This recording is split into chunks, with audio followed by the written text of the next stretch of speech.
I'm Marina Donovan from Itron, coming to you live from DTECH 2026 in San Diego.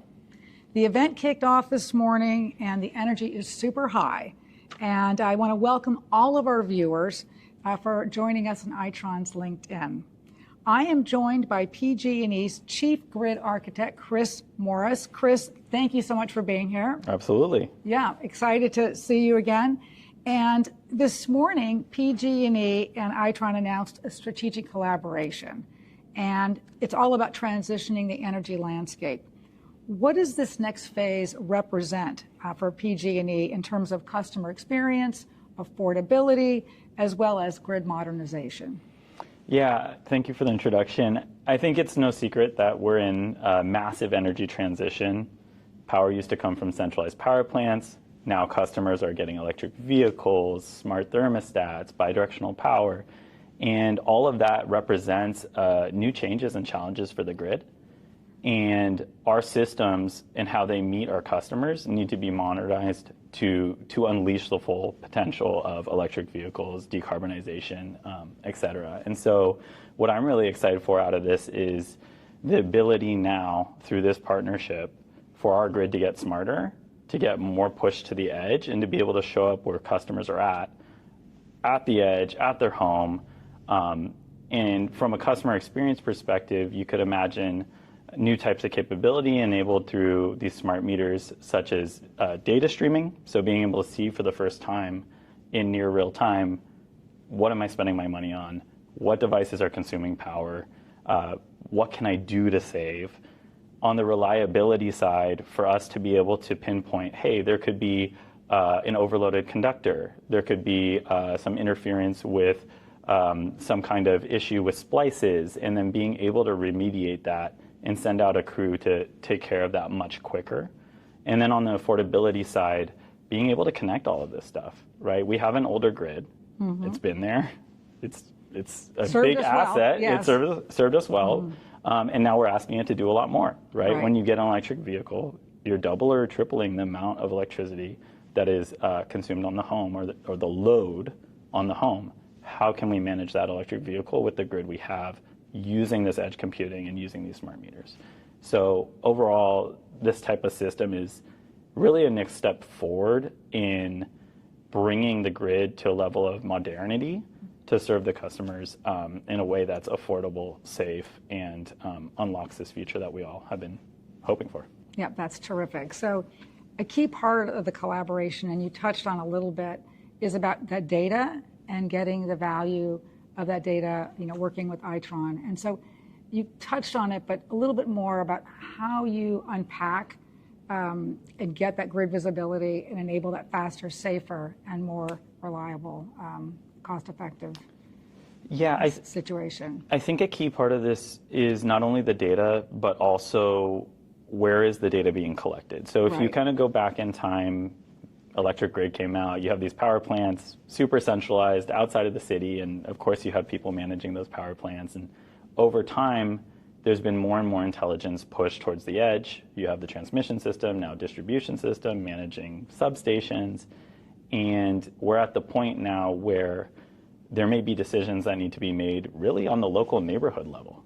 Mm-hmm. How do you do that with a centralized system and only substation level control and visibility, where your lowest level of resolution is really kind of managing, 5,000 customers on on a city level circuit, versus being able to go down into the home at the edge and say, okay, look, for these 20 customers that are sharing this transformer, how do we collectively make sure that that's not overloaded for anyone? And that is not only a data collection on the edge capability, which these meters can do, but also being able to have some intelligence at the edge to say, okay, hey, this transformer looks like it's going to be overloaded. I need to take some action or send some kind of alert. Right. And that's a totally new type of capability. Right. Well, because as you said, EVs take more energy. There's just more demand on the grid than ever before. So we want to get ahead of that as an industry, right? Exactly. So one of the things I'm curious about is just the goals around safety and reliability, which you touched on a little bit, and affordable. So how does working with this, distributed intelligence enable those things? Yeah, no, that's a great question. Ultimately, at the end of the day, you have thousands and thousands of miles of electric wires. Some of them transmission wires running up and down kind of the I-5 through the center of California, city to city. And those systems have been long studied, are very well separated from vegetation. There's all different kinds of work and capabilities there. But as you start moving more and more granular into the wires down the side of the road, and you have so many of them, and making sure that everything is safe, that everything is monitored, that there's a continuous presence digitally to make sure that all of that is accounted for and safe is key. And this becomes especially true when you move away from the pole all the way down to the wire that enters the home. Being able to detect, hey, are there some splices there that may be older or may need to be replaced? Is there something funny happening with the transformer that could indicate that it might fail in the next week? Right. Getting those kind of alerts so that the customer doesn't experience that outage, but instead we can see it's about to happen and we can take action. So that's more on the load management. Yeah, well, the load management and asset health. Right. Okay, right. Yeah. So I think there's both the asset health component as well as obviously wildfire risk reduction. Right. You want to see, is there an arcing splice? Yeah. Like that is something that we would want to know and address immediately. Right. So California wildfires is a big concern. So how does some of this technology help with mitigating the risk of wildfires? Yeah, that's a great question. Going back to that example where you might have a conductor where over time you've added more homes to this secondary. So secondary is what we call the wires between the poles. So let's say a new home is built and you connect another one. Well, how does that wire connect to the existing ones? You splice it in, you have connectors. Across the thousands and millions of connectors that are on the system, you want to make sure that all of them are safe, right? And so these meters are able to use high frequency waveform sampling 32,000 times a second and see, are there any indications that there may be an issue there? And that kind of information is something that we just haven't had access to before. And that's the type of system that will allow us to add that value to our customer and to the system and to society to make sure that everything is safe and do it using technologies that are affordable rather than purely inspection based. Right. Because I think people take our infrastructure for granted. As you said at the beginning, it's old, and it's not going to get replaced. So using these technologies helps. Well, parts of it will get replaced, right? Well, but we want to be smart with how we use the funds we have, right? Obviously, money is not infinite. It comes from our ratepayers, and we cherish that money. So how we spend that money and how we get a value for our customer on that is extremely important. And so these types of systems allow us to say, like, look, there is a higher risk there. We need to address that area versus, hey, it doesn't look like there's any issues. Yeah, great. Well, as the energy landscape evolves and new tech and customer expectations, continue to rise, how does PG&E envision the future of energy? Yeah, okay. That's a great question.